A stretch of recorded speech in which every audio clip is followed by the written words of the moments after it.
Bueno, como tema de teoría, porque esto sí va a venir para su evaluación del cierre, a modo de repaso, recuerden ahí que están las cuatro vías de administración. De esas cuatro, las más usadas ya saben que es la intramuscular y la endovenosa.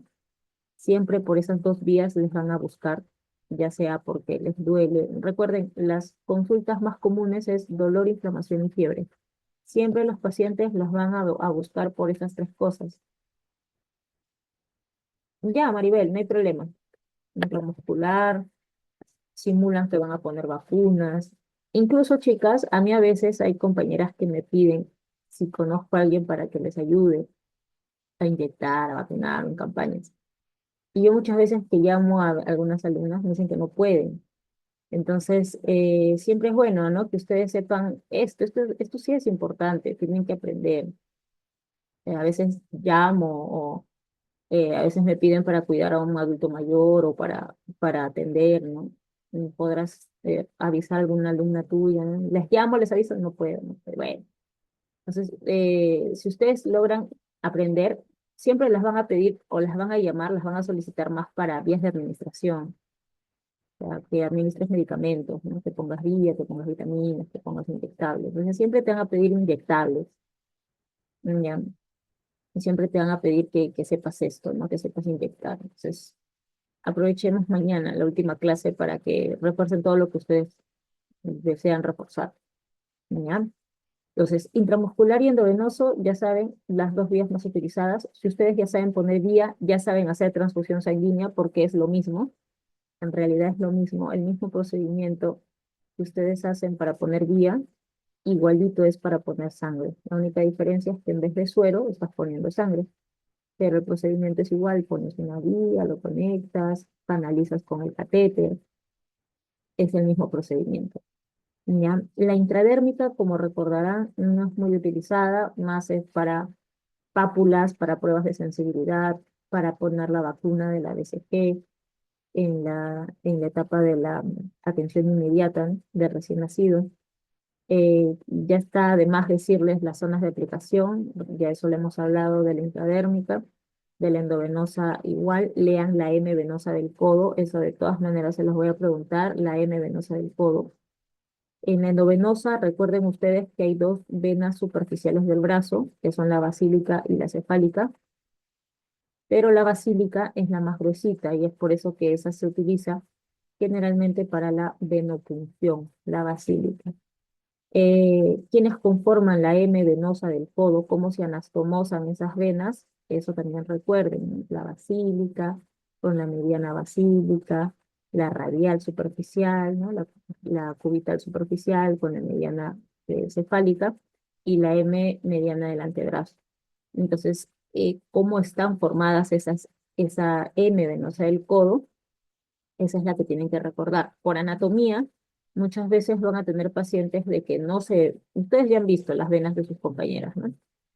Hay pacientes que pueden tener venas prominentes, venas notorias, que muchas veces ni siquiera ligadura necesitas porque se ve. A simple vista ves la vena bien dilatada, bien hinchada, y qué bonita vena. Pero no todos los pacientes tienen esa anatomía de poder visualizar a simple vista la vena, ¿no? Prominente, notoria, dilatada. Entonces tienes que buscar, ¿no?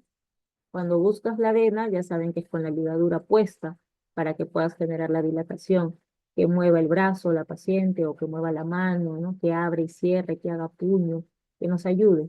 Si en caso el paciente está inconsciente, pues tendrías que presionar mucho más la ligadura para que dilate y hacer calor en la zona de la vena y dar ligeros golpes. Puedes apoyarte con gasas, les tensioné también una gasa tibia o una gasa con agüita caliente, agüita tibia, siempre temperando.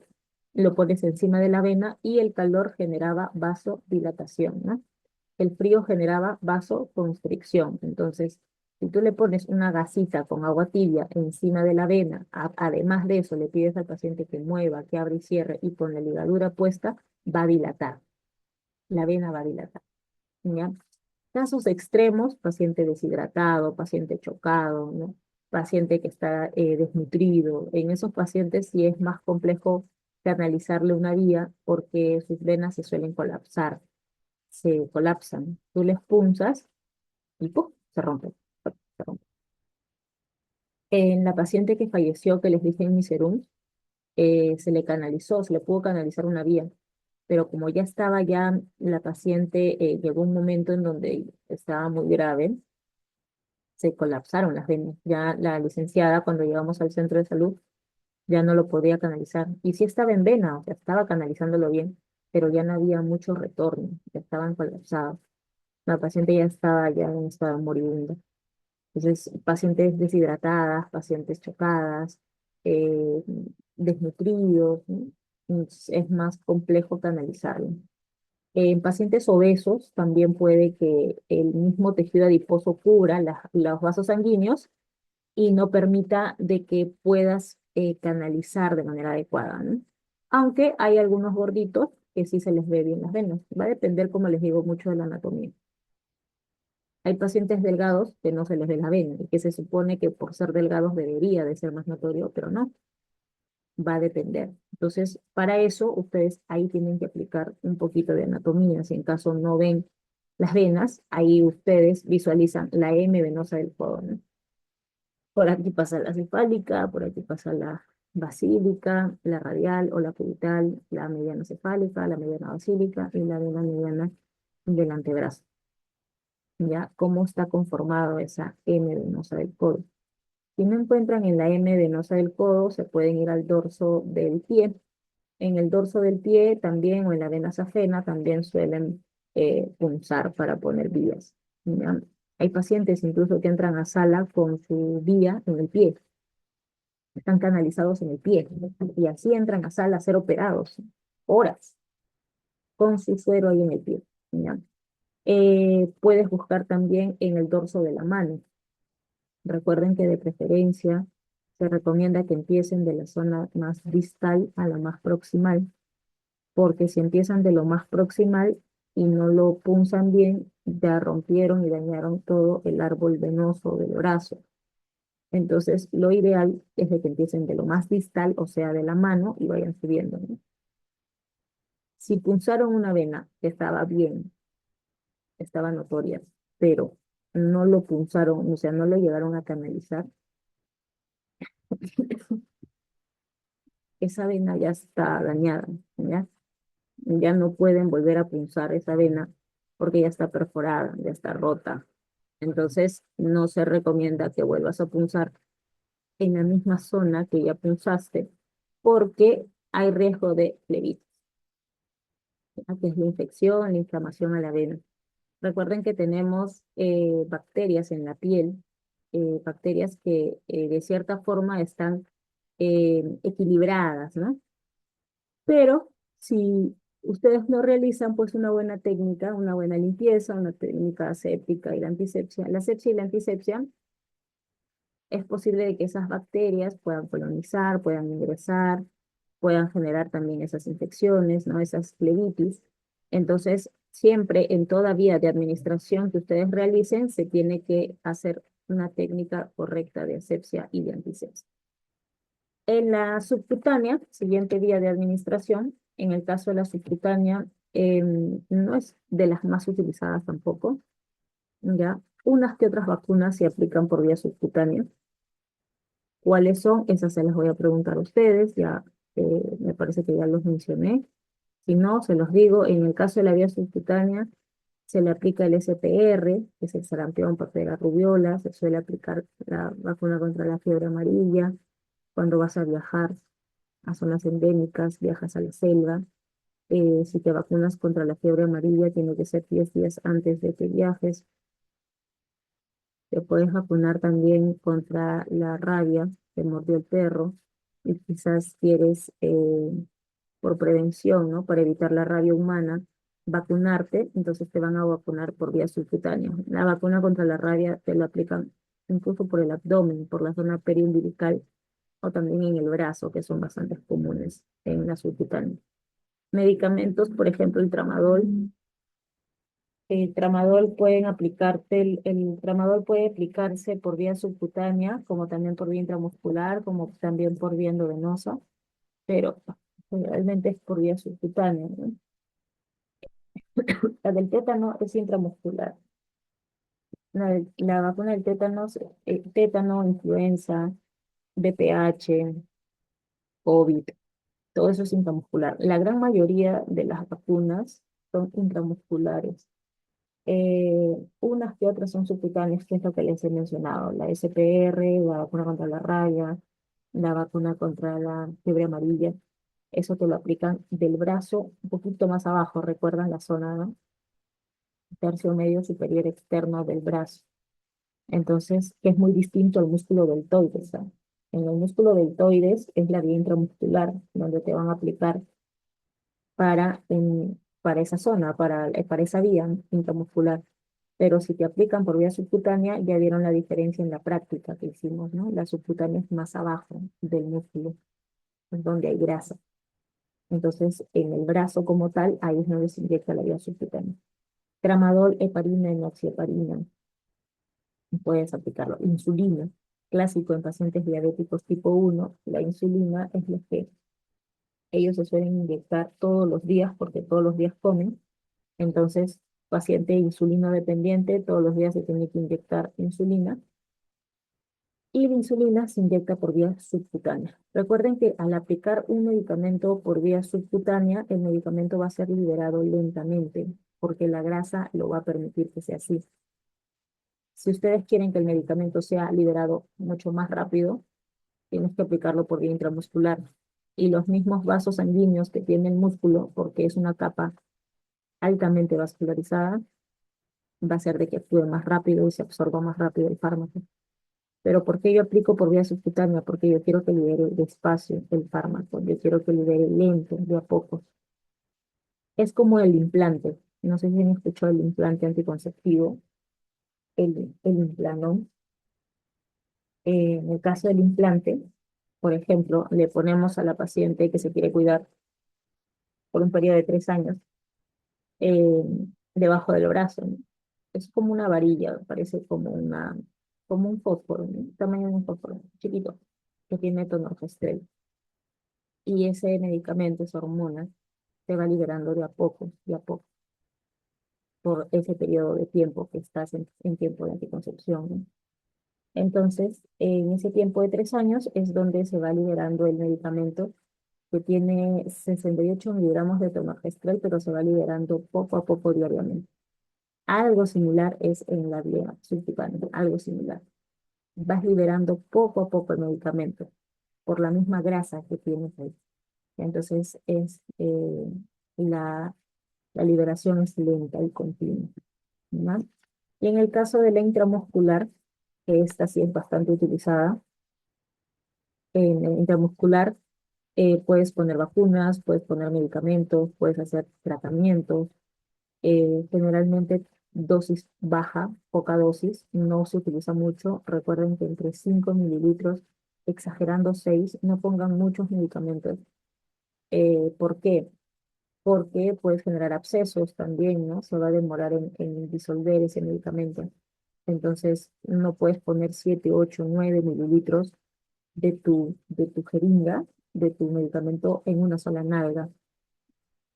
Si en caso tu paciente llega con varias recetas intramusculares, la recomendación es que lo dividas.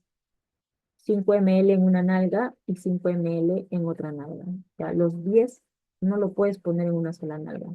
No pueden hacer eso, ¿ya? Lo dividen. ¿En qué casos puede? Hay algunos médicos que recetan, por ejemplo, orfenadrina, dicloridexa juntos. Pacientes con artritis reumatoide, ¿no? Pacientes con dolores crónicos, se suelen recetar de esa forma. La orfenadrina es un relajante muscular, el diclo es un analgésico y la dex es un corticoide. Entonces, generalmente hay algunos médicos que eh, toman los tres medicamentos y te lo aplican, ¿no? Lo cargan todo en una sola jeringa y te lo inyectan. No es tan recomendable. Yo les recomendaría en este caso que al menos uno de esos tres medicamentos lo tome por vía oral y dos de ellos se lo pongo intramuscular. Ya va a depender mucho del criterio del médico, ¿no? Pero ustedes recuerden que al momento de que van a aplicar eh, Recuerden tener en cuenta la cantidad máxima, ¿ya? 5 o 6 ml, no apliques mucho. Si vas a poner un antibiótico, muchas veces aplicamos 1 ml de lidocaína por ahí, porque los antibióticos, como en el caso de la penicilina, en el caso de la procaínica, ¿no? La benzatínica, la procaínica, las penicilinas en general son muy dolorosas. La ceftria también duele. Así tú le digas al paciente, no te muevas, no, eh, lo voy a hacer despacio, igual le va a doler. Es muy doloroso. Salvo sea ceftriaxona de marca que te viene con la lidocaína, como para que ustedes mismos lo diluyan con la lido y lo inyecten solo de uso intramuscular. Ustedes van a poner ese antibiótico y la paciente te trae de marca con su lidocaína. La lidocaína, si lo van a mezclar, la lidocaína, lo van a diluir con su ceftria, solamente es de uso intramuscular, no se olvide, ¿ya? Si la paciente te trae una ceftriaxona de marca, o sea, con su lidocaína puesta, y quiere el endovenoso, entonces tienes que diluirlo con cloruro de sodio o con agua para inyección, no con la lidocaína, eso no se pone endovenoso. ¿Ya? La lidocaína es solo de uso intramuscular.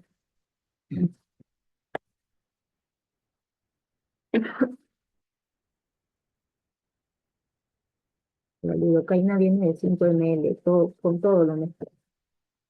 Toda la ampolla lo mezcla. O sea, con la misma ampolla que te trae la señora, rompes la ampolla, cargas el hilo y lo inyectas a la cefria y lo diluyes como si fuera agua. Igual, solamente que es la función de anestesiarlo y de diluirlo, ¿no? Y con esa misma lo inyectan, ¿ya? La lidocaína, ya saben que si lo mezclan con el lido es solo de uso intramuscular. Y previamente ya la paciente, pues, pregúntenle si ya anteriormente se ha puesto la ampolla. Si la paciente te dice, no, es primera vez, en realidad es raro que haya pacientes con alergia a la sepsia. O sea, no he visto hasta ahorita un alérgico a la ceftriaxona. Ya, hola, yo soy bueno. No he visto un alérgico a la ceftriaxona, pero podrías ponerlo también por ahí. Hay algunos que por precaución lo diluyen con Dexa, ¿no? Por si hace alguna reacción la paciente. Lo puedes diluir con Dexa. ¿Ya? Entonces puedes mezclar tus 5 ml que viene tu lidocaína y por ahí un poquito de Dexa, ¿no? Podría ser. Pero generalmente, como les digo, es raro que las pacientes hagan alergia a la sepsia. Es muy utilizado ese antibiótico. Hasta incluso algunas ya han hecho resistencia ya a ese fármaco. Muy usado. Ya, entonces, esas cuatro, chicas. Estas cuatro. En el caso de la vía endovenosa, la morfina, la morfina ya es en la escala del dolor máximo. Ya ese es un opioide fuerte. O sea, para que ustedes inyecten morfina, puede ser que sean pacientes paliativos. Va a depender de cómo te receten, ¿no? Puede ser intramuscular o subcutáneo. Va a depender de cómo ustedes le receten, cómo el doctor lo receten al paciente. En la receta que ustedes van a ver cuando aplican un medicamento, ahí le tienen que poner en la receta la vía de administración. Es parte de, ¿no? Tiene que ponerlo, si es vía oral, si es vía intramuscular, vía endovenosa, ahí ellos lo especifican. En la insulina también les dicen cuánto es la dosis, cuánto tienes que inyectar. Bueno, entonces, recomendación, siempre que administren un medicamento, verifiquen bien la dosis, verifiquen la edad del paciente, verifiquen que sea el paciente, o sea, los 5 correctos que ustedes tienen que saber. ¿Ya? Eso es importante. Ya. A ver, los objetivos de esta clase es que ustedes puedan conocer las diferentes vías de administración de los medicamentos.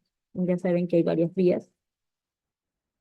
Las 4 vías que hemos visto es solamente las vías parenterales, pero hay más vías de administración, ¿no? Hay vía tópica, vía inhalatoria, vía enteral, las ondas, ¿no? Nasogástrica, vía intraarterial, vía intraósea incluso, A veces hay pacientes que no se les ve las venas, un paciente crítico, paciente que eh, las enfermeras generalmente tratando de buscar vena y nada, no lo encuentran. Entonces te agarran como una pistolita y te canalizan en la zona del hueso. Y es como una sierrita. Y de ahí te ponen tu catéter. Y por el hueso intraóseo también puedes recibir medicamentos. Pero esos son casos raros. No es que a cualquiera le ponen a nivel intraóseo, ¿no?, fármacos. Pero sí existe a nivel intraóseo también medicamentos, ¿no? Eso generalmente cuando no encuentran eh, vena. A ver, vamos a ver si les muestro el video.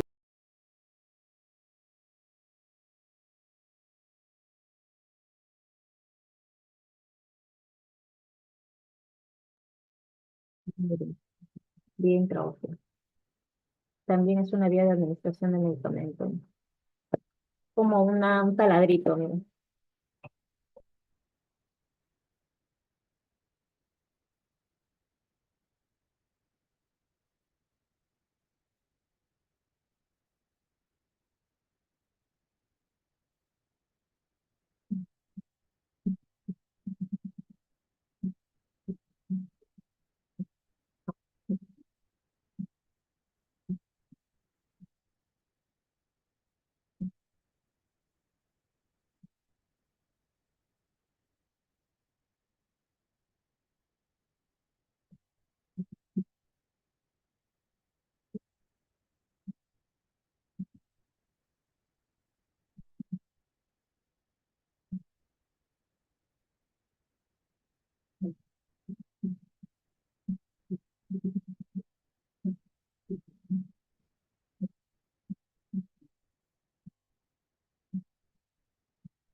De ahí suero, ¿ve?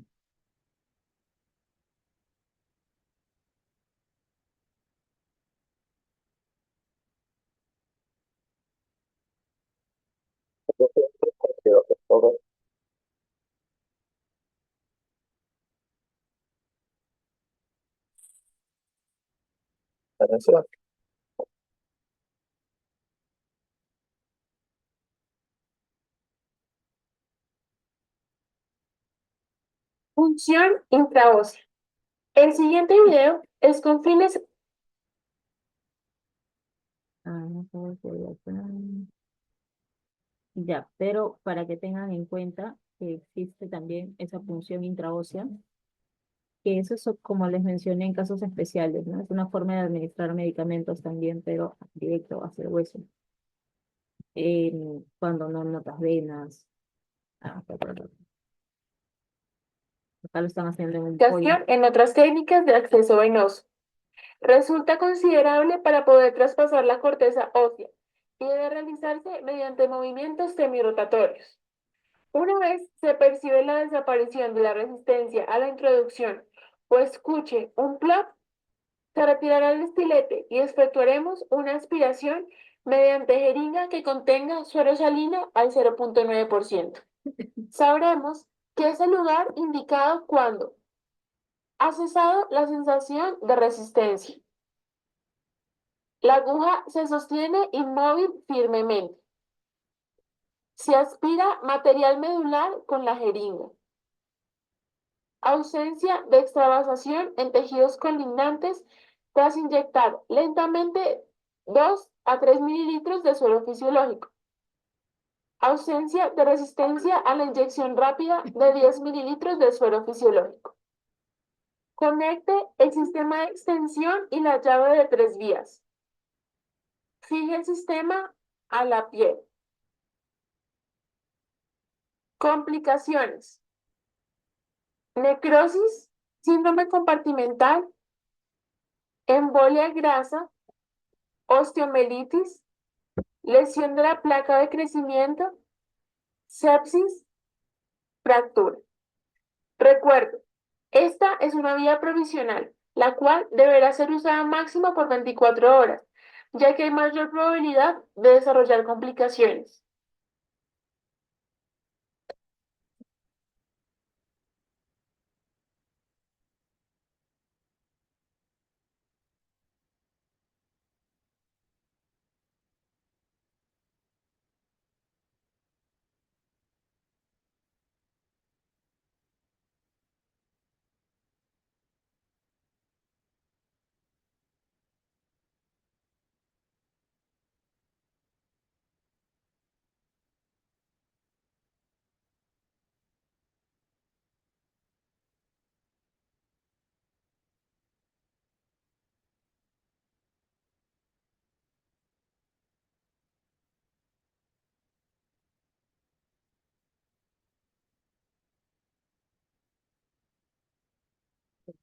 Entonces, ya han visto otra vía de administración también.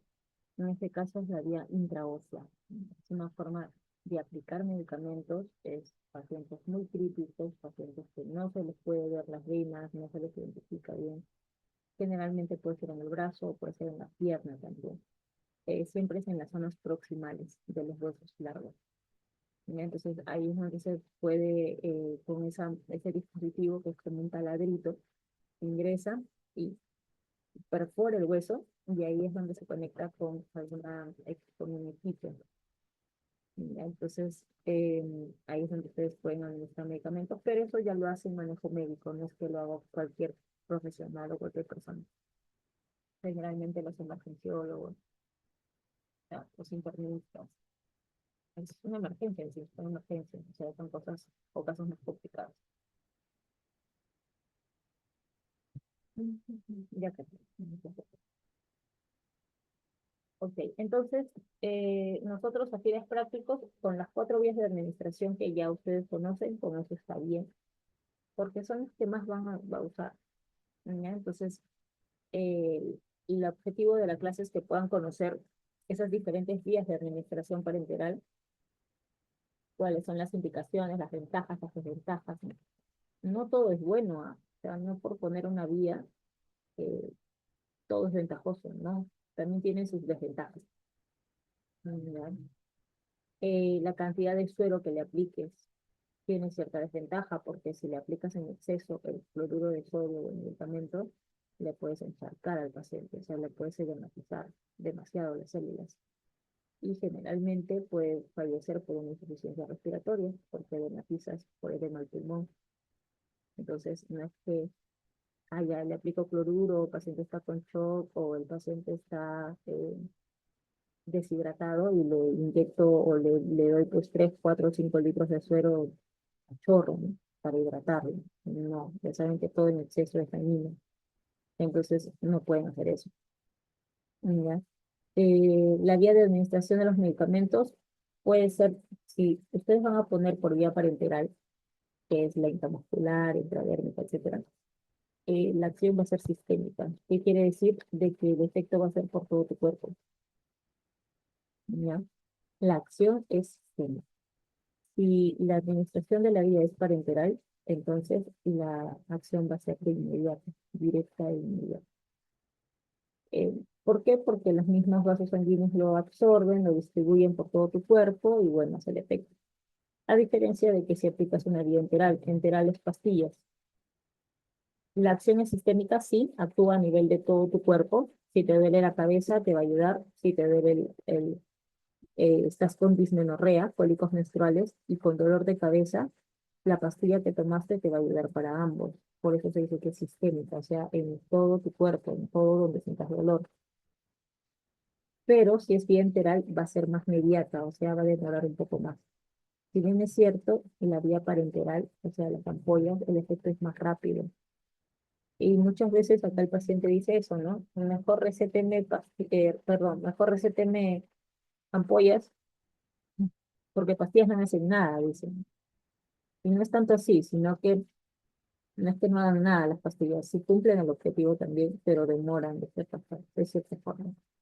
A diferencia de que ustedes le apliquen endovenoso o le apliquen intramuscular, el efecto o la mejoría que siente la paciente va a ser mejor, ¿no? La acción local es cuando ustedes aplican medicamentos solo en esa zona, ¿no? Por ejemplo, piel, mucosas, eh, un óvulo, lo aplicas en la mucosa vaginal, ¿no? Entonces la acción va a ser local. Te aplicaste, por ejemplo, clotrimazol en óvulo, porque tienes cándida, o sea, hongos, ¿no? En la zona vaginal. Ojo que las cándidas no son consideradas infecciones de transmisión sexual. No vayan a pensar que por tener hongos tienen infección de transmisión sexual, porque hasta una niña le puede dar cándida. Pero si tuvieras honguitos en otra zona de tu piel, eh, al aplicarte solamente la vía tópica, el efecto va a ser solo en esa región. No es sistémica como las pastillas y las ampollas. ¿No? Entonces, esa es la diferencia, ¿no? Y las vías parenterales son las más utilizadas. Y eso es lo que tienen que aprender, ¿no? Cómo administrar fármacos por vía parenteral. La elección depende de diversas variables, el tipo de medicamento, la absorción y el propio paciente, ¿no? Que a veces te dicen, no, yo quiero, o sea, hay pacientes que te dicen cómo quieren que le administres el medicamento. ¿Ya? Si estás en un hospital, de repente en algún momento trabajando ahí, el paciente, en mi caso, pues, ¿no? El paciente te dice, ponme así, o sea, mire, es lo que hay ahorita, no es lo que nos da el MINSA, tú te tienes que adecuar a lo que te da el MINSA de salud, lo que te den donde estés trabajando, ¿no? Pero si es de repente en un tema más privado, clínicas, ¿no? Que el paciente paga, que el paciente, pues, gasta su dinero, ahí sí te tratan de repente con más tolerancia, ¿no? A que te escojas todavía como quieres tu administración de medicamentos, ¿no? ¿Quieres vía oral? Te dan a escoger, ¿quieres parenteral? ¿Quieres intramuscular? ¿Te recetan endovenoso? Como deseas, ¿no? Bueno, entonces, muchas veces también depende de la elección del paciente y dependiendo del momento también, ¿no? Lo que tenga el paciente. Ya, ahí les he dejado una lista de todas las vías de administración de medicamentos. Por ejemplo, la vía enteral, dentro de ellos está la vía oral, la más común, la vía sublingual, tenemos también la vía rectal, las sondas nasogástricas, que también sirven no solamente para administrar medicamentos, sino también les sirve para lavados gástricos, disminuir la tensión abdominal, les sirve para obtener de muestras gástricas. La sonda nasogástrica sirve para varias cosas, ¿ya? Alimentar al paciente y también para aplicar medicamentos. Las vías parenterales, ya saben acá, vía intradérmica, subcutánea, intramuscular, intravenosa, intraarterial, epidural, peridural. Inhalatoria es la vía nasal. Cuando administras de repente oxígeno, también es una vía inhalatoria. El oxígeno es un medicamento, ojo. Cuando estás con tu salbutamol, cuando te van a operar y estás con el sevoflurane. ¿Qué era el sevoflurane, recuerda? ¿Qué era el sevoflurane?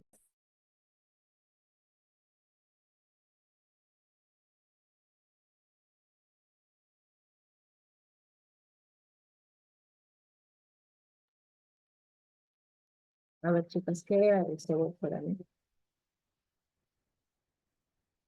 Anestésico. Bien. ¿Qué más? A ver, las demás chicas. ¿Cómo era que se le aplicaba o para qué servía? Es una crema. A ver, los demás traten de participar. Ya es un gas. Ok. Es un gas. Correcto. Es un gas, ¿ya? El sevoflurane es lo que se utiliza en sala de operaciones. Ya, yo sí, me recuerdo. Muy bien. El sevoflurane es lo que se utiliza en sala de operaciones para dormir a la paciente, anestesia general. Es un gas. Es esa clásica del paciente que tú le dices cuenta hasta 10 y nunca llega a 10. En 5 ya relajada total, dormida. Mm, El sevoflurane es un gas, anestesia general. Eso es por vía inhalatoria, de todas maneras. La vía inhalatoria incluso es mucho más rápido que la vía parenteral. Rápido, rápido, migra rápido. Un ratito.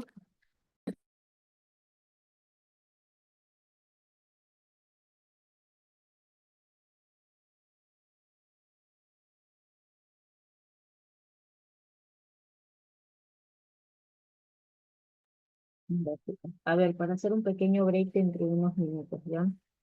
Vamos a continuar con esta parte. En la vía tópica ya saben que está la oftálmica, la intraocular, la óptica, la vía vaginal también. Cuando se ponen óvulos, gotas. Ya, esto es lo que les quería preguntar. Era las ventajas y las desventajas, ¿no? No todo es bonito, o sea, no todo es ventajoso para poner una vía parenteral, ¿no? Cualquier tipo de administración.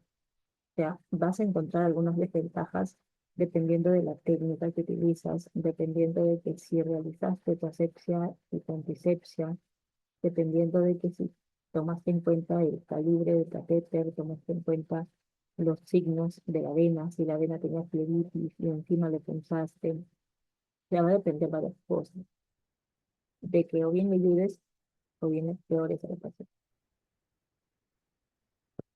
Por ejemplo, entre las ventajas de una vía de administración parenteral es que la absorción va a ser rápida, ¿ya?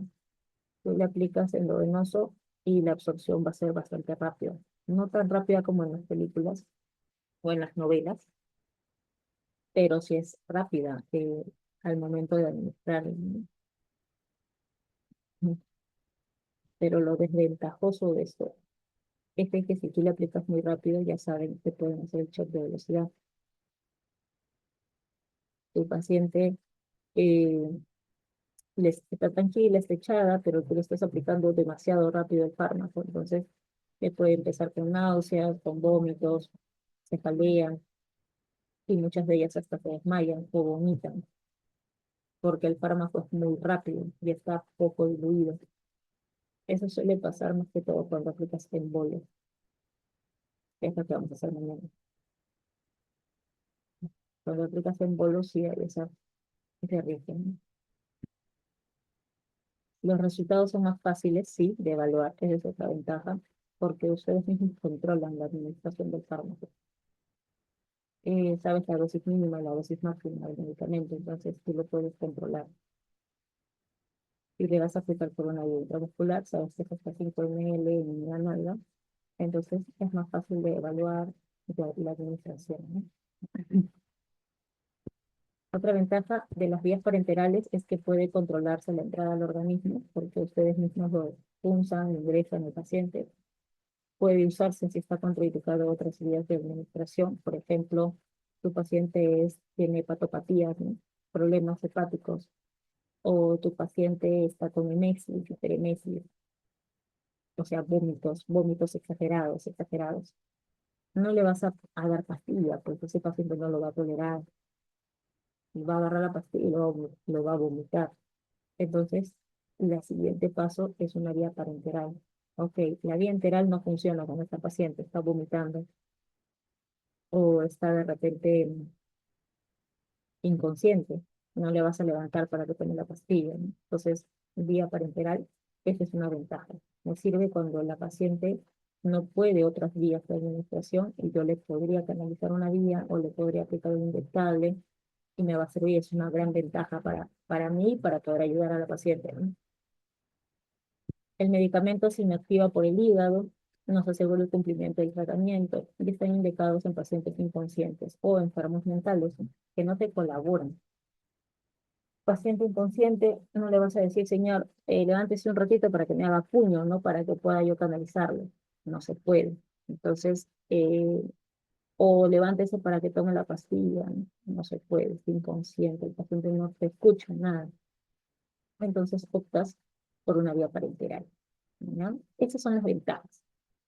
Esas son las ventajas, lo que te puede ayudar, pero entre las desventajas es que debe ser realizado por otra persona. Generalmente las vías parenterales, para poner un endovenoso, necesitas muchas veces de otra persona que te lo aplique. Para ponerte un intramuscular, también posiblemente, ¿no? O sea, puede ser realizado por otra persona. Es más costoso, claro, porque si comparamos una pastilla con una vía, que vas a necesitar suero, tipo de matriz, extensión visa, de vía, vas a necesitar el medicamento, tu catéter, para algodón, alcohol, ¿cuál te sale más caro? Obviamente la vía parenteral, ¿no? Entonces sí suele ser más costoso, esa es otra desventaja. Otro es que existe la posibilidad de complicación de la reacción adversa, porque si el paciente tomó la pastilla y de repente eh, estaba vencido o era alérgico, fácilmente podría por ahí llegar al hospital en emergencia para que le hagan un lavado gástrico. Pero si la paciente tú le aplicaste por vía venosa, ¿cómo hacemos? Esa es una desventaja. No vamos a hacer un lavado gástrico, ¿no? ¿Qué le hacemos? Le dializamos. Pero hasta que le hagas la fístula y la dialices, la paciente ya tiene esa reacción. Entonces es más desventajoso. Otra desventaja es que es necesario utilizar un material específico, hay mayor riesgo de infección porque si no realizas la buena técnica, la asepsia y la antisepsia, eso es importante, chicas. Yo veo, no sé si es con ustedes o con los grupos anteriores, que con la torunda del algodón le hacen una caricia al brazo de su compañero. Una pasadita nomás, ya ponen. Bien linda, una pasadita nomás, pero no, está mal. Entonces, cuando van a poner un inyectable, limpien bien la zona. Y no solamente limpien la zona donde vas a punzar, sino limpia todo el cuadrante, porque no necesariamente exacto vas a punzar justo ahí donde cayó el dedo, ¿no? Para que punces, ¿no? Puede que punces quizás un poco más al costado, un poco más arriba, pero si eres muy superficial para limpiar o para tu técnica séptica, eh, corres el riesgo, ¿no? De que el paciente por ahí llegue con una flebitis, con una infección o alguna inflamación de la zona donde lo punzaste. Entonces, hay mayor riesgo de infección. Limpian bien, de pequeño a grande, en espiral, todo el cuadrante. Presionen un poquito en la piel. Y mínimo, siempre acostúmbrense a limpiar mínimo 2 veces, así salga limpio. Claro que tienes que mirar disimuladamente las torundas de algodón. Si tu torunda sigue saliendo sucio, sigue saliendo con sudor por la paciente, limpia las veces que sea necesario hasta que no salga, hasta que salga limpio. Esa es la forma correcta. Ya, tómense el tiempo, limpien bien, porque esa técnica que ustedes están haciendo de limpiar es indispensable para evitar infecciones. Estás perforando piel, estás perforando venas. Cuando pongan vía por 3 días y la paciente se retira a su casa y tiene que regresar, esa llave de triple vía, pónganle gasa, envuélvanlo con gasa, péguenlo, péguenlo bien, fíjenlo bien al brazo, a la mano del paciente donde hayan canalizado y envuélvanlo. O sea, traten de que sea la técnica más limpia que puedan, más aséptica. Eh, las tapitas de su equipo de nuclisis tiene que estar tapado, tapa tiene que estar puesta, perdón. El equipo de nuclisis también, la llave triple vía tiene que estar puesta, todo tiene que estar con tapas, no pueden dejar destapado, es un punto de acceso a microbios. Me canalizaste todo bien, todo, ya la paciente viene mañana por su segunda aplicación, por su segunda dosis, ¿no? Le das las indicaciones de que cuide su vida, de que no le caiga agua, le tapas con una gasa, ¿no? Todo, que si se baña, que se ponga bolsa, etcétera, le indicas todo. Pero tú cometes el error de no taparlo, o sea, de no dejarlo con la tapa, solamente con una gasa, pero no lo tapas, porque se te cayó la tapa justo en el piso o en la basura, qué sé yo, tantas cosas que pasan. Corres el riesgo de que se infecte esa zona. Ya tengan cuidado. Otra desventaja es el dolor. Ya sabemos que acá en inyectables tenemos que evitar la palabra dolor. En realidad no solo en inyectables, en todo, en salud. Señora, no, eso es doloroso, no, no, pucha, ya empezaste mal, ¿no? La paciente ya te va a ver con miedo, ¿no? Dolor. Mm, ya le metiste al chip a su cerebro de que le va a doler. Ya saben que tienen que reemplazar esa palabra por molestia. Acá en obstetricia, en mi rama, ya hacemos eso, ¿no? Mira, cuando le viene el dolor, claramente sabemos, ¿no? En mi caso, en obstetricia, las contracciones son dolorosísimas. De hecho, el paciente incluso te indica que es como la sensación de que le estuvieran rompiendo en huesos en el pecho. Pero eh, lo ideal es evitar ese término en salud en general, ¿ya? Reemplazando por molestia o incomodidad. Muy bien, entonces hay ciertas desventajas. Si aplicas muchas cantidades de volúmenes, recuerda también que hay desventaja en que el paciente se beneficie, ¿no? Si el paciente tuviera hipertensión, una hipertensión mal controlada, y por ahí esos pacientes que se hinchan, ¿no? Se hinchan los pies, las manos, la cara, ustedes le aplican muy grandes cantidades de solución o de cloruro de sodio, lo van a encharcar más. O sea, se va a hinchar más el paciente, se va a edematizar más. Incluso hay, hasta para poner suero, hay que ver qué concentración de suero le ponemos, porque hay varias concentraciones. Para su examen, averigüen, por favor, cuál es la diferencia entre un cristaloide y un coloide. Les estoy diciendo, chicas, ojo, cuál es la diferencia entre un cristaloide y un coloide y ejemplos de cristaloides y por qué se le llama suero fisiológico al cloruro de sodio. Esas tres cositas, averigüenlo para el momento que tengan que dar su examen, o sea, de esta a la otra. Eh, ¿Por qué se le llama suero fisiológico al cloruro de sodio? Traten de ver la osmolaridad intracelular que nosotros tenemos con la osmolaridad que presenta el suero, cuánto contiene de osmolaridad. Eh, También averigüen la diferencia entre un cristaloide y un coloide. ¿Qué son los cristaloides y qué son los coloides? Y ejemplos de cristaloides, porque hay varios tipos de cristaloides, ¿ya? Hay cristaloides isotónicos, hipotónicos e hipertónicos. ¿Y en qué casos pondrías un hipertónico, un hipotónico o un isotónico? Generalmente el cloruro de sodio es un cristaloide isotónico. Ya, o sea, se suele poner, ese es el más usado en realidad, pero hay otros medicamentos o hay otras soluciones. Ojo que el cloruro de sodio no es lo único que existe, ¿ah? Hay mucho más. Polifelina, Aimacel, Manitol, Ringer lactato, dextrosa, cloruro de sodio y varias cosas.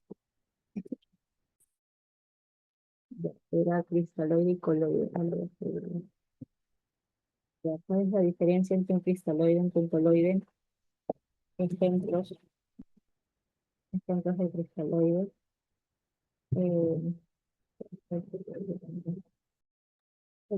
entonces, a ver, eso es lo que vamos a hacer en el tema de la evaluación, ¿ya? O sea, ustedes investiguen esas preguntas acerca de los ejemplos de cristaloides, coloides, por qué se llama flor fisiológico y la osmolaridad. Y en el momento del examen, esas, unas que otra pregunta de ahí se la va a hacer. Ya, se les va a explicar también, pero traten de averiguarlo, de investigar. ¿Ya? Chicas, ¿quién está rayando la pantalla? Está ahí una raya roja. Vamos a dar un pequeño break. Ya, chicas, a ver, para continuar con la última parte de la clase, ¿cuáles vienen a ser las diferencias entre un inyectable y una inyección? Miren, en el caso del inyectable, esta viene a ser toda sustancia o solución que se administra a cualquier tejido o conducto de nuestro cuerpo, o sea, puede ser un vaso sanguíneo, una vena, y que para aplicar este inyectable vamos a necesitar de un dispositivo que va a ser la jeringa para poder administrarla, ¿no? Entonces, ejemplos de un inyectable pueden ser las ampollas. Las ampollas son consideradas inyectables Las ampollas pueden ser de vidrio, pueden ser de plástico. Por ejemplo, el diclofenaco muchas veces viene de plástico. De vidrio es lo más común. Las ampollitas de vidrio son totalmente estériles. Cuando ustedes rompen la cabeza del vidrio de la ampolla y si en algunos casos le sobrara todavía un poco de medicamento, eso ya no vale, pues se desecha. Ya no podemos guardarlo, taparlo bien y al día siguiente la mitad de la ampolla que sobró, volverlo a completar para administrarle al paciente. Eso no se puede hacer. Ya cuando se rompe la ampolla, ya se pierde el seguro de esterilidad y todo se tendría que utilizar. Por ejemplo, ¿no? En la maduración pulmonar, una gestante que está con amenaza de parto prematuro y le van a hacer maduración pulmonar al bebé. En esos casos se utiliza dexametasona o betametasona, pero lo más común es la dexa. Entonces, un ejemplo para que se entienda, ¿no? La dexametasona en estos casos se aplica 6 miligramos cada dosis y cada ampollita de la dexametasona viene 4 miligramos. Eso significa que tendrías que abrir dos ampollas para que utilices una ampolla y media y sumen los 6 miligramos. Pero entonces, ¿qué harías con la mitad de la ampolla que te sobró? Eso se desecha. Ya no podrías volverlo a utilizar para el día siguiente o para la noche, ¿no? Y aplicarlo nuevamente a la paciente, ¿no? Que se desecha. O sea, todo el material, todo el líquido, tienes que utilizarlo en el momento. Si sobra un poco, eso ya no vale. Entonces, un ejemplo de inyectable que nos apoya, ¿no? Por ejemplo, son los frascos, las ámpulas, esto ya lo conocen los que vienen en polvo. Eso se le conoce como viales, frascos o ámpulas. Son frasquitos que vienen medicamentos que ustedes se tienen que restituir, o sea, pasarlo al líquido, ¿no? Perdón, que tengo la garganta ya, no más. Generalmente hay otros medicamentos, por ejemplo, el omeprazol, la penicilina, eh, puede ser generalmente antibióticos los que puedan venir en estas presentaciones. Recuerden que estas presentaciones trabajan por presión negativa. Entonces, cuando aplicas un líquido para diluirlo, tienes que tener cuidado a que esto salpique o salte a tus ojos, ¿no? Por la presión que estás introduciendo al ampolla.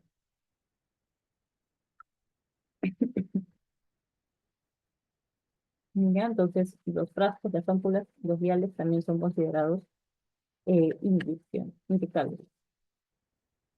Y otro inyectable vienen a ser los sueros fisiológicos, ¿no? Soluciones salinas o los sueros que pueden venir en vidrio. Por ejemplo, el paracetamol no solamente viene en pastillas. El paracetamol también viene para colocar vía endovenosa, en suero, ¿sí? Pero viene en vidrio. En el MINSA no te facilitan paracetamol endovenoso, pero sí existe, ¿ya? Sí, generalmente en las clínicas sí te dan paracetamol endovenoso. Pacientes que, por ejemplo, tienen fiebre o dolor y son alérgicos a los AINES o específicamente algún medicamento antiinflamatorio, entonces ahí ya le pueden dar paracetamol, pero endovenoso. ¿Sí? En los frascos de suero fisiológico vienen distintas presentaciones. Por ejemplo, puede venir de 100 mililitros, de 250, de 500, de 1000. Va a depender para qué necesites en este momento el suero, ¿no? Generalmente la de 100 mililitros para poner en vitaminas. La chiquita, el clorurito que le llamamos, clorurito de 100. Esto va a servir para que puedas poner vitamina C, hierro o cualquier vitamina que necesite el paciente, ¿ya? En emergencias, de todas maneras, tienes que usar el litro porque necesitas perfundir más medicamento y más rápido que siempre la solución, ¿ya? Eh, a diferencia de los inyectables. Los inyectables, chicas, perdón, la inyección viene a ser solamente la acción de introducir o administrar un líquido o un fármaco al organismo, ¿ya? Entonces, esa es la diferencia entre una inyección y entre un inyectable. Inyectables, recuerden que vienen a ser los medicamentos. Una ampolla, un cloruro de sodio, estas ámpulas son inyectables. Y la inyección simplemente es la acción de introducir un fármaco con ayuda de un instrumento adecuado que van a ser las jeringas. Antes las jeringas eran así de vidrio. Antes era a todos los pacientes se les inyectaba con la misma aguja y estaba diseñado para que no pierda el filo. O sea, llegaba un paciente, le podías inyectar con la misma aguja que le inyectaste a este paciente, inyectabas a otro y no había problema. Pero a partir de que se descubre que existe el VIH, la pandemia, muchos pacientes fallecían por esta infección del virus del VIH, ahí es donde la OMS identifica y lo retira. A partir del conocimiento del VIH es que aparecen las jeringas de plástico. Estas jeringas es de uso específico, es de uso individual para cada paciente. Ahora, estas agujitas también pierden filo muy rápido, ¿no? Les dije que a veces cuando chocamos con la misma aguja, las paredes de la ampolla de vidrio, ahí con este procedimiento nomás ya va perdiendo filo. O cuando le pulsaste a la paciente y por ahí le pulsaste mal nuevamente quieres pulsarla, esa aguja también ya pierde filo. Y si pierde la aguja filo, es muy propenso a que se te obstruya el medicamento. O sea, inyectas, no pasa, no pasa. Ya está, ya perdiste el filo. O lo otro es de que cuando ingreses rompas las tapas y sea muy doloroso para el paciente. Es como un cuchillo sin filo que vas a atravesar. Entonces es bastante complejo, ¿no? Ya, eso viene a ser en el caso de las jeringas. Las jeringas también son múltiples, dependiendo de la cantidad de la cantidad de medicamento que le vas a inyectar. Va a depender mucho de qué es lo que le inyectas, por ejemplo, ¿no? En el caso de métodos anticonceptivos, generalmente utilizamos la jeringa de 3 mililitros nada más. Si le vas a aplicar una sola ampolla, un solo medicamento al paciente, utilizamos la jeringa de 5 mililitros. Si le aplicas el promedio de 2 ampollas, utilizamos la jeringa de 10. Si vas a poner en bolo, la jeringa de 20. Si vas a poner insulina, la jeringa de 1 mililitro, ¿no? O la fibroquilina también lo llaman así. Entonces, va a depender mucho del procedimiento, de la vía de administración que utilices, si va a ser intradérmica, intramuscular, si va a ser endovenosa, si vas a aplicar un medicamento en bolo. Entonces, va a depender mucho de qué amerite tu paciente para poder eh, saber qué materiales vas a usar. Esto también puede que sea pregunta para su evaluación.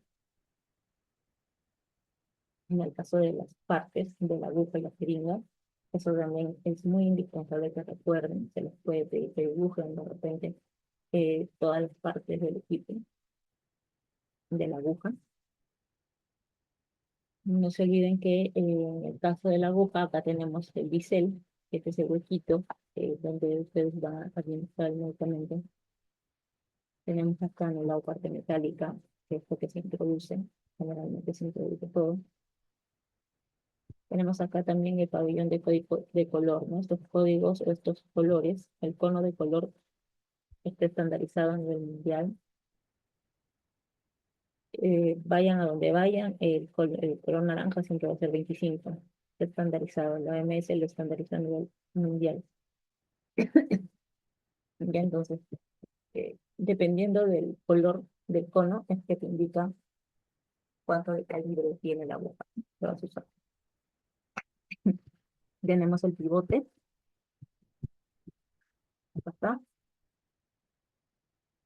Recuerden que el pivote es lo que se conecta con el cono de color, se enrosca, ¿ya? Y es para cualquier aguja, ¿me entienden? Para cualquier aguja se puede acoplar. Listón de hule, este negrito, que es donde te va a indicar cuántos mililitros vas a aplicar al paciente. Cuerpo, cilindro milimetrado, ya saben acá la jeringa, ¿no? Si les dicen 2 mililitros, 3, 4, esto te indica cuántos mililitros vas a inyectar. Siempre inyectes un medicamento, trata de que estos números estén a tu vista. O sea, no le inyectes al revés, porque si no, no sabes, no vas contabilizando cuántos mililitros te vas aplicando. Ya, entonces, siempre que administren un medicamento, por ejemplo, un intramuscular, traten de que los números de la jeringa estén a su vista. O sea, no obstruyan su mirada, siempre observen cuántos mililitros le vas aplicando, ¿no? La velocidad que le estás poniendo tiene que estar a vista de ustedes. Tenemos también acá el anillo de retención, que es lo que te va a servir para poder aplicar el fármaco. El émbolo, que está acá, todo esto estoy viéndolo. Y el apoyo del émbolo, ¿no? Es sencillo, las partes del equipo de la jeringa. Se les puede quizás preguntar eso, o también se les puede preguntar sobre el tipo de neclisis del catéter. Repasen eso también, ¿ya? Los colores del catéter endovenoso. Les escribí en la pizarra, si mal no recuerdo ustedes, en la última clase.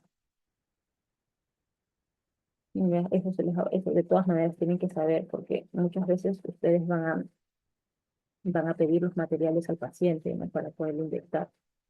Entonces necesitas saber qué materiales le vas a pedir. Si tu paciente es niño, si es adulto, qué medicamento, ¿no? La aguja, de preferencia si van a poner un intramuscular, siempre pidan una agujita adicional para que tenga una carga si cuando la apliques. Generalmente yo hago eso, ¿no? El paciente llega, necesito que me aplique este medicamento, ya, ok. Si, si tengo en mi stock, normal, le aplico, pero si no, le digo que compre y de preferencia que compre una aguja más, una adicional, para que con esa aguja nueva le pueda inyectar. ¿No? Eso también ustedes pueden hacer si gustan. O lo contrario, si no tienen, traten de evitar chocar mucho a las paredes de la ampolla cuando carguen el medicamento. Ya, porque ahí también pierde pila. Tienen que cargarlo de manera cuidadosa, pero no demorando tanto tampoco, ¿no? Porque el paciente ya espera y si demoras mucho, muchas veces optan por irse a otro lado. Eso más que todo si trabajan de manera particular, ya que muchas de ustedes están de manera particular. Entonces, tengan en consideración esas cositas que se les dicen. Ya, ya para ir finalizando, chicas, las clases de las jeringas, mire, y hay varios tipos.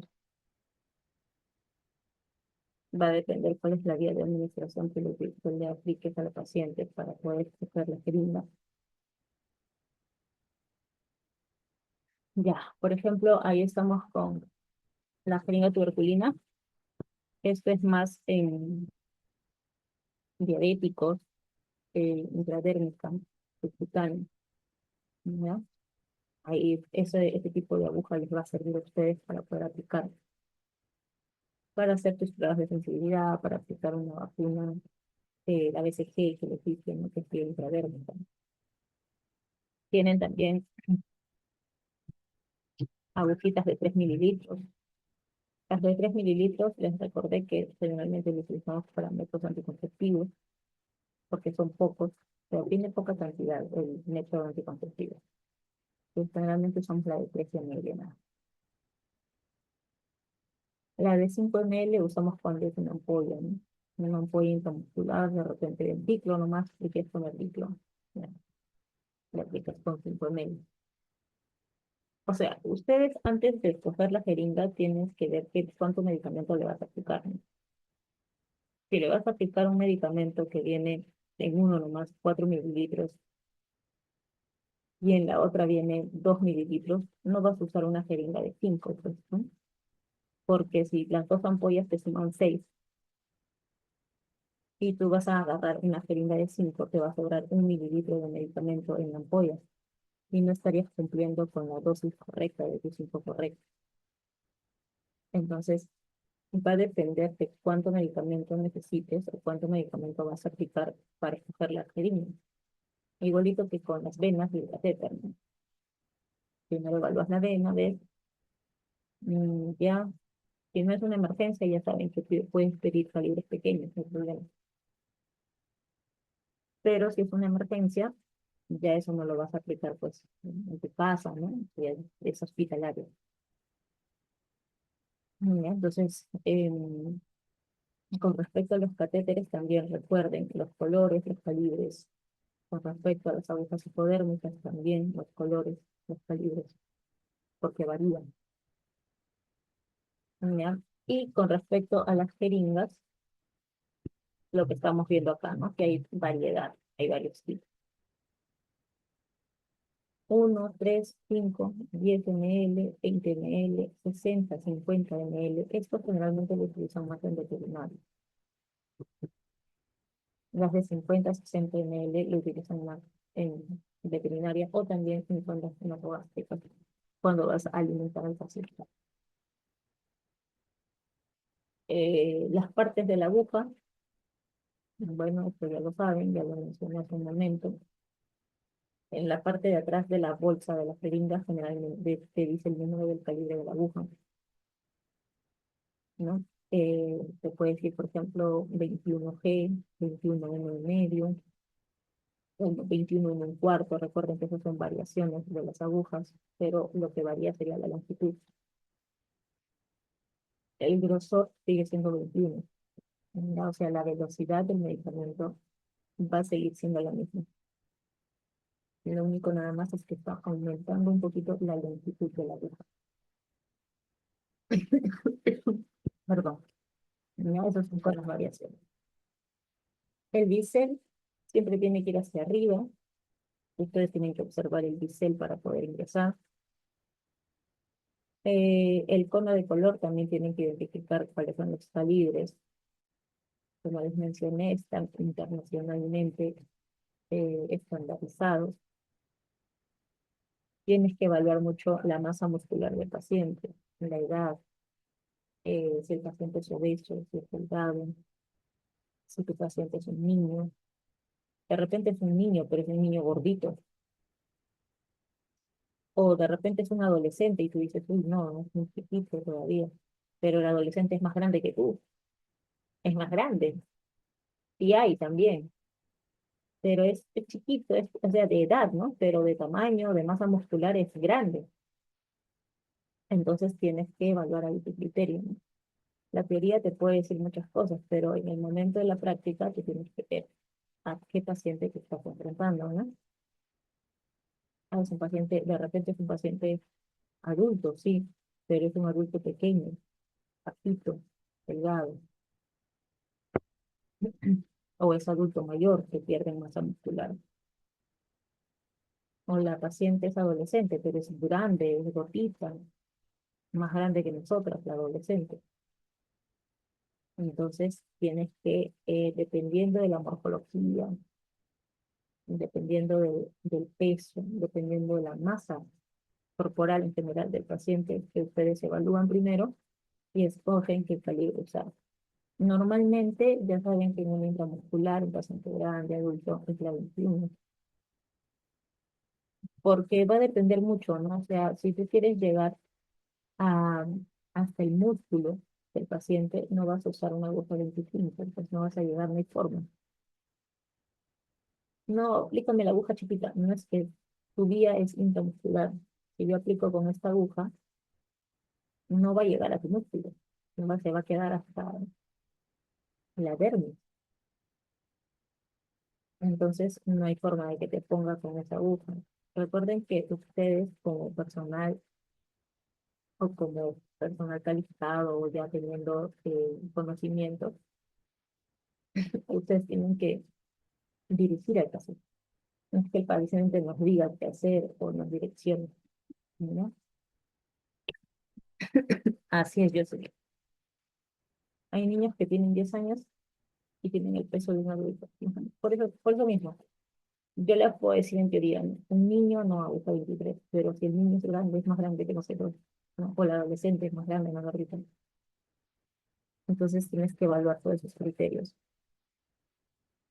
Ahí tienen ustedes distintos colores, distintas medidas de las agujas. Estas son agujas hipodérmicas.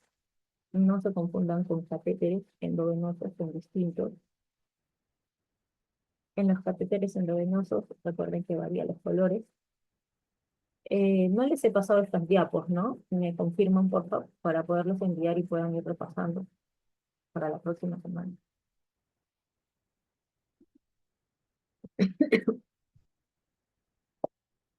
Ya. Y no me dicen ustedes también. Ya. Bueno, ahora terminamos la clase, se los envío, ¿ya? Listo, entonces ahí tienen ustedes los distintos colores. Los más usados el naranja, el azul, el verde. El amarillo puede ser pacientes más gorditos, ¿no? Más obesos, más gorditos. Pero lo más usado acá son el verde, el celeste y el naranja, ¿no? Verde, celeste y naranja son los más usados. Esto ha sido el siguiente recorte. Listo, chicas, nos quedamos aquí. El día de mañana no se olviden, por favor, sus materiales, si van a reforzar alguna otra vía de administración, lleven también los materiales que desean. Y mañana estaríamos culminando este módulo de Guía de Administración de Medicamentos, ¿no? Déjenme tomarle una captura de pantalla antes que se retiren.